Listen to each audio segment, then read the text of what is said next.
What's going on, guys? Don't freak out. I know this is probably the first time you've ever seen me in a suit before. It is a little weird, trust me, it's still weird for me. But the occasion calls for it, because right now I am about to go on the main stage at the YAL Revolution 2021 conference, or the Young Americans for Liberty conference. There have been speakers up like Tom Woods, Ron Paul, just some crazy heavy hitters. I'm just honored to be given a spot on stage. And in fact, it was our video that promoted this event. That is why a lot of you guys showed up. And there's a ton of you in the crowd, which I'm greatly appreciative for. You guys, I've been hanging out with you guys for the entire conference so far, but now they've actually given me a main stage spot, which I know it's a little weird because I have videos that have millions of views. To speak in front of 1,000 people isn't really a big deal when you think about it that way, but this is by far the biggest audience I've ever had to speak in front of. But we'll see how it goes. Good thing is I'm not trying to be a politician, so I don't expect to have to do very much of this in the future. When he gets close, I'll load you into stage left, and awesome. We'll get going. Awesome, thank you. Thank you. They have trusted me with the microphone. Just watch your step here.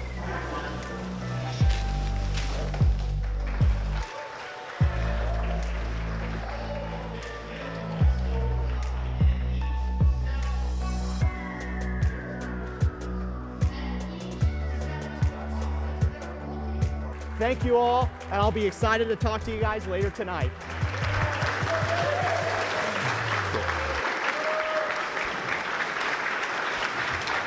Ladies and gentlemen, please welcome to the stage, Herrera.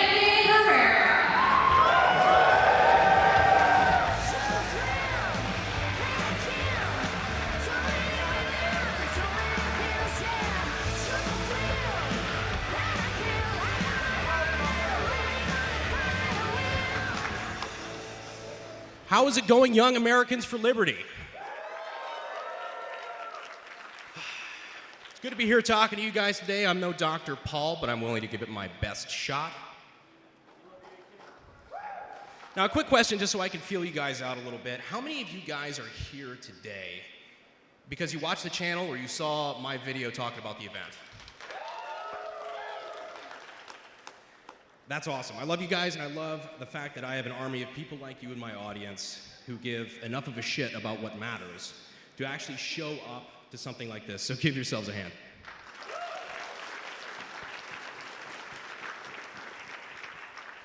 Now, to those of you who have absolutely no clue who I am, let me give you a little bit of context. My name is Brandon Herrera. I'm 25. I'm a full-time YouTuber, and I own a firearm manufacturing company by the name of the AK Guy Inc., where my crew and I, thank you, my crew and I build high-end AK-47 type weapons, as well as a host of other prototypes, such as the AK-50.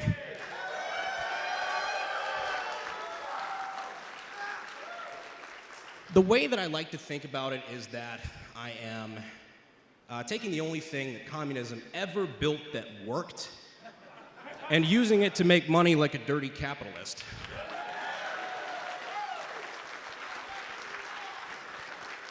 Now, another fun fact is that during the albeit brief stint that I was going to college for pre-law, I was actually a member of Campbell University's Young Americans for Liberty chapter. So about half a decade ago, I would have been sitting right in the same seats that you are currently sitting at now. But I'm not being asked to speak here because I dropped out of college. We're here to get you guys pumped. We're here to get you guys energized to stay in the fight, and from the sound of the crowd, I don't think you guys need any fucking help.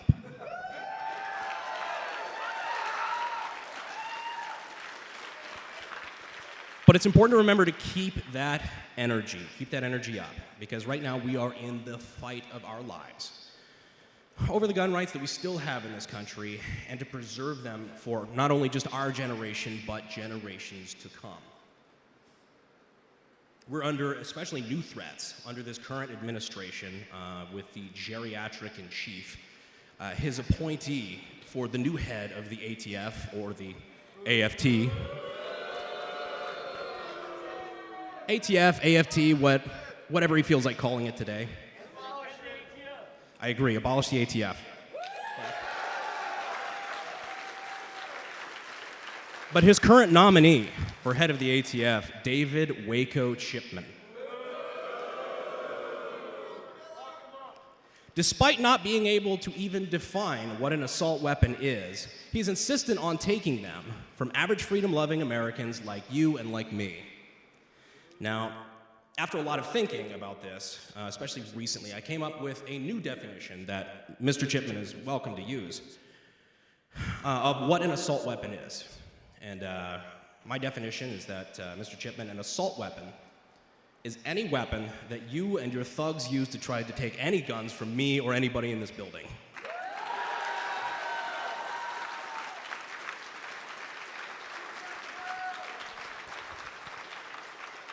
But it's not all doom and gloom. In fact, I believe that we actually have one of the biggest opportunities to advance gun rights in this country staring us right in the face as we speak. And all that we have to do is capitalize on it, which is what we're here today. That's why we're here today. That's what we're here to talk about. And so, biggest opportunity to advance the gun culture in the United States. What do I mean by that? So, 2020 was, how do I put this? A shit show. Between being told that the world was ending over a certain virus of unknown origin, or the mostly peaceful protests that were responsible for, setting most of this country's major cities on fire for several months. It didn't matter who you voted for or what your politics were. 2020 was the year that you realized that not owning a gun to defend yourself and to defend your family was pretty damn stupid.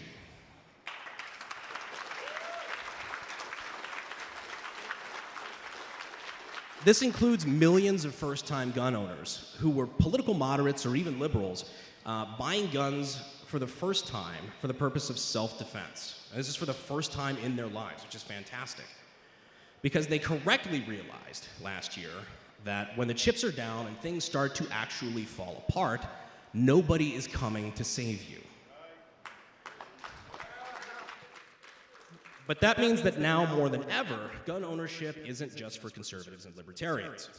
There are now probably hundreds of thousands of AR-15s now currently in the hands of people who just a year or two ago would have advocated for banning them from civilian ownership.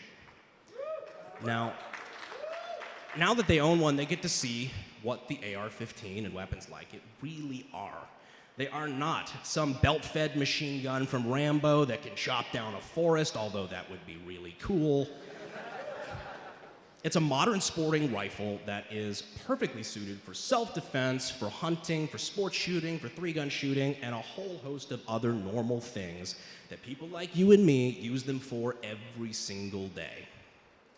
Now, I may be optimistic here, but the fact that more people are realizing that makes me think that gun bans are becoming less of an attractive talking point for Democrats who have banned these kinds of guns before and have been trying their damnedest to ban them again ever since. And that's why I think, that's how I think that we need to fight this. Normalization of firearms, normalization of guns. And the good news is that's something you guys can do too. That is something that you guys can lead the charge on. But, this last few years, this last decade or so, thanks to video games, movies like John Wick, TV shows, and even idiot YouTubers like me, we have been able to show millions of people something that I think guys like us have known for a little while, is that guns are cool as shit.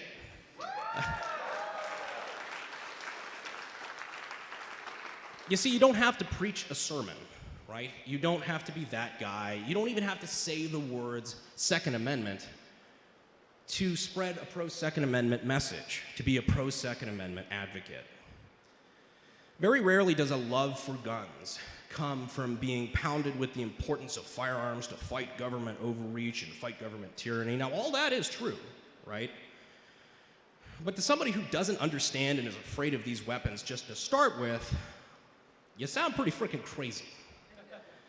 And that's why it's important to remember that we have to show firearms in a safe and positive light. And that's something that you guys can really help with. You can go on social media, post a photo of yourself and your friends, safely, please, enjoying shooting. And that's something that all of the anti-gun friends that you might have in your Instagram feed, Facebook feed, if you still use that, any of that stuff, they will see you using firearms in a positive light with nobody getting hurt, having a really damn good time, and they might think to themselves for the first time, hey, maybe, just maybe, this is something that might be used for more than just school shootings like CNN or MSNBC told me. And once we have that, we can stop playing the defense so hard. And that's when we can start moving to the offense. We can start taking things back.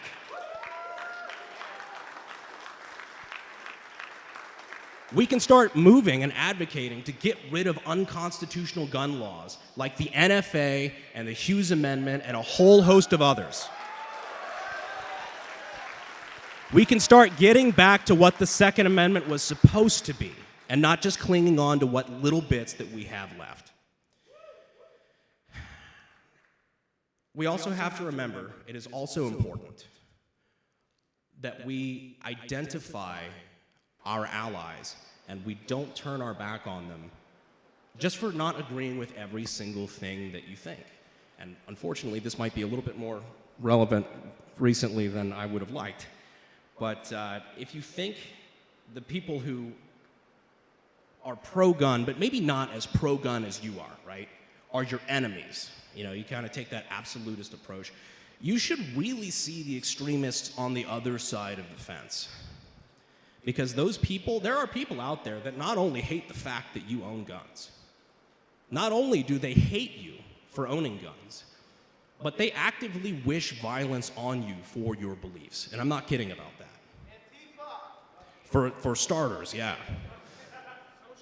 I get comments from these kinds of people every single day who are saying things like they hope that my kids die in a school shooting because I make gun videos on the internet. Now, to be fair, I don't have any kids, or at least none that I know about. But the fact remains there are huge groups of people who are terrified of guns, so terrified that they actually want you dead for owning them. And that's just a fact. But the good news is, and there is good news, the truth is on our side. So these people fear what they do not understand. And all we have to do, and all we have to keep doing, is to keep further educating them and normalizing gun culture in a positive light. And never backing down, never an inch.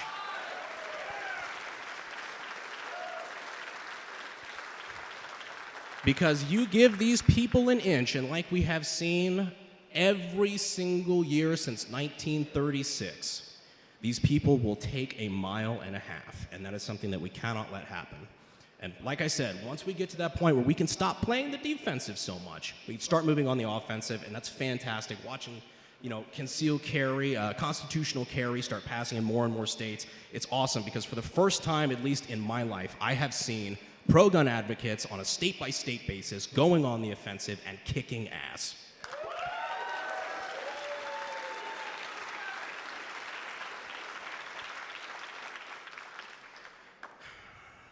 And now I'll close on this.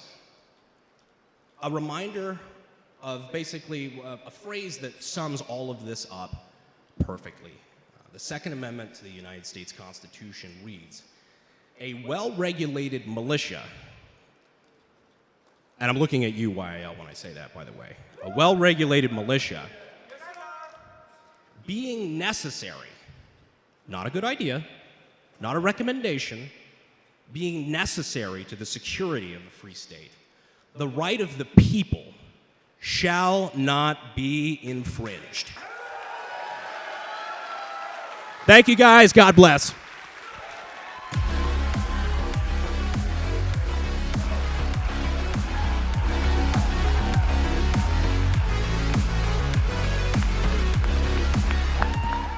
AK guy, ladies and gentlemen. It went too hard anyway. How long did I go? That was like 9 minutes, wasn't it? No, it was 16. 16? I think so. 16? 17? Oh, shit. I'll take it.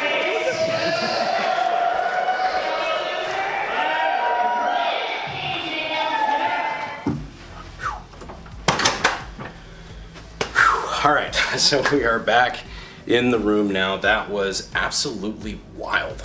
I just want to give a quick thank you again to YAL for having me out. I wanted to thank you guys too for coming out. I've been bombarded all weekend. A lot of you guys were here for me, to listen to me speak for whatever fucking reason, but I do appreciate it. It's really cool to see a lot of you guys this enthusiastic, just really just giving a shit and showing up and attending something like this. Definitely the biggest presentation I've ever had to give in front of a live audience, but it was a lot of fun. I had a great time all weekend, and I just wanted to thank you guys again for not only the people who showed up, but the people here watching the video and the people who watch these videos that allow me to do what I do and to try to make an impact the way that I am trying to do in the gun industry, in the gun community, and just the community at large.